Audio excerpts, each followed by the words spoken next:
Richard Hayes had built an empire on instinct. 23 years ago, he'd opened the first harvest and hearth with a used stove and a dream.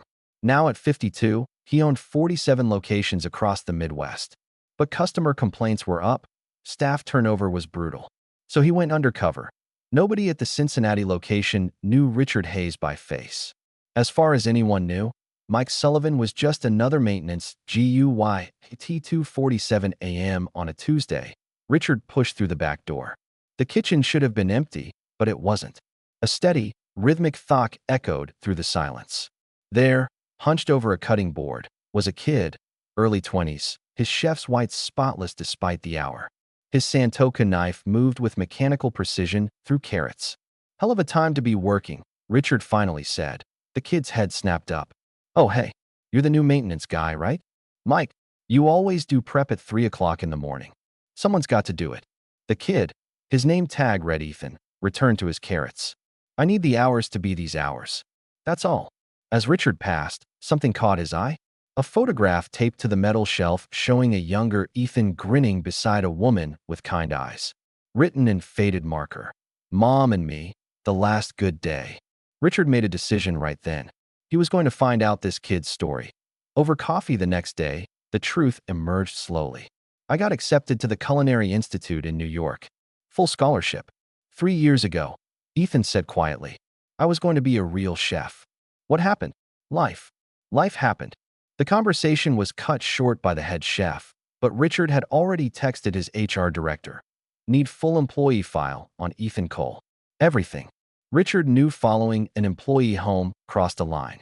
But Thursday morning at 6:15 a.m., he kept his distance behind Ethan's beat-up Honda as it drove 40 minutes north to Dayton.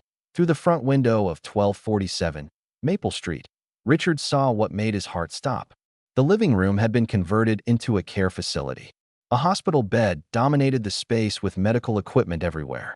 In the bed was a woman, Linda Cole, thin, with a cervical collar, her arms motionless. Ethan appeared, still in work clothes.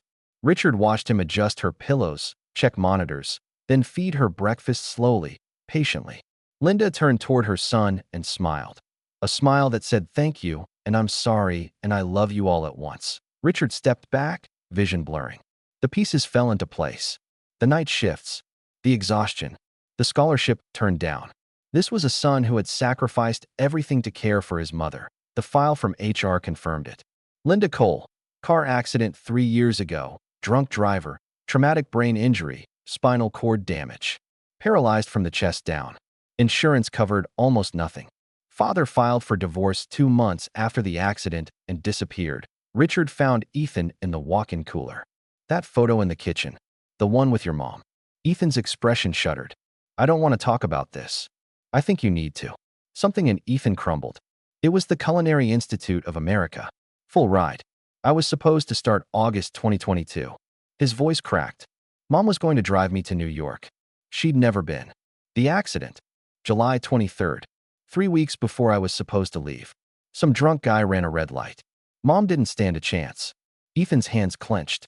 The school gave the scholarship to someone else after a year. So I learned to do everything myself. Wound care, medications, physical therapy. I work 10 p.m. to 6 a.m., drive home, take care of mom during the day. Sleep maybe 7 to 9 p.m. if I'm lucky. Does she know about the scholarship? No, and she never will. If she knew I turned down CIA for her, it would destroy her. The head chef burst in. "Cole, break's over. Get your ass out here." Richard stood alone, chest tight. He'd built an empire, made millions, but he'd never done anything half as brave as what Ethan Cole did every single day. It was time to change that. The following week, a corporate memo announced night shift consolidation. Ethan was going to lose his job. Richard found him at his station, hands shaking badly. "What are you going to do?" Richard asked. "Find another job, I guess. Hope I don't lose the house." Ethan's voice cracked. "If we lose the house, Mom goes into a state facility. She'll die there." At 4:37 a.m., Richard found Ethan curled up asleep behind rice bags in the pantry, dead from exhaustion. Richard draped his jacket over him and stood guard. Some rest was worth protecting. Friday morning, Richard ended his undercover assignment. Corporate had arranged an employee experience interview for Ethan at the regional office. Richard pushed open the studio door and walked in. Ethan glanced up, then did a double take. Mike, what are you? Richard pulled off his baseball cap. Hello, Ethan. My name isn't Mike Sullivan. It's Richard Hayes. I'm the CEO and founder of Harvest and Hearth. The color drained from Ethan's face. I spent the last week working undercover. I wanted to understand what was really happening. And then I met you. You followed me. You came to my house. Ethan's voice shook. You had no right. You're absolutely correct. I apologize. But Ethan, what I saw, I couldn't walk away. So you're going to fire me. His voice broke. I gave up everything for her, and I'd do it again. I think you're extraordinary. Ethan stopped. You work a full shift, drive an hour each way, care for your mother 24/7, and still show up with dedication. You sacrificed a full scholarship. You've been doing this for 3 years with no help. That's not a liability, Ethan. That's the definition of strength. Then why are you here? I'm here to give you something back. You don't have to do this alone anymore. Tears slid down Ethan's cheeks.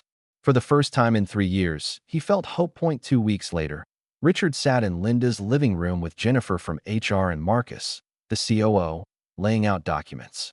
Here's what we've arranged. First, all of Linda's medical expenses covered for 12 months.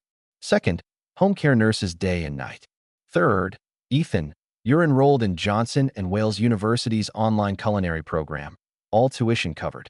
Fourth, you're promoted to assistant prep lead at our Columbus location, $48,000 a year with flexible hours. And lastly, a $15,000 grant for home modifications. Ethan stared at the check. This is too much. You've earned it. Every bit of it. Linda was crying. Ethan knelt by her wheelchair, and she leaned her head against his. Thank you, Linda whispered. Thank you for seeing my boy. 6 months later, the Columbus location of Harvest and Hearth was opening. Ethan emerged from his car wearing a black chef's coat embroidered with Chef Ethan Cole, assistant kitchen director. He'd filled out. The dark circles had faded. He looked alive again. He helped Linda from the passenger side. She wore a blue dress, her smile brilliant. Richard stepped to the microphone. 6 months ago, I went undercover in one of my restaurants. I found a young man chopping vegetables at 3 a.m. who'd sacrificed everything to care for his mother. Ethan Cole reminded me why I started this company. Not to build an empire, but to create places where dreams don't have to die because life gets hard. The crowd applauded. Richard handed Ethan the scissors. I think you should do the honors. This restaurant isn't just about food, Ethan said, his voice carrying. It's about second chances, about not giving up, and about people who see us when we're invisible. He cut the ribbon. The crowd erupted. Ethan headed into his kitchen, calling out orders, leading his team, moving with confidence and joy. Richard deleted the old photo of Ethan asleep in the pantry. He didn't need it anymore. Sometimes the best story wasn't about how far someone had fallen. It was about how high they could rise when someone believed in them.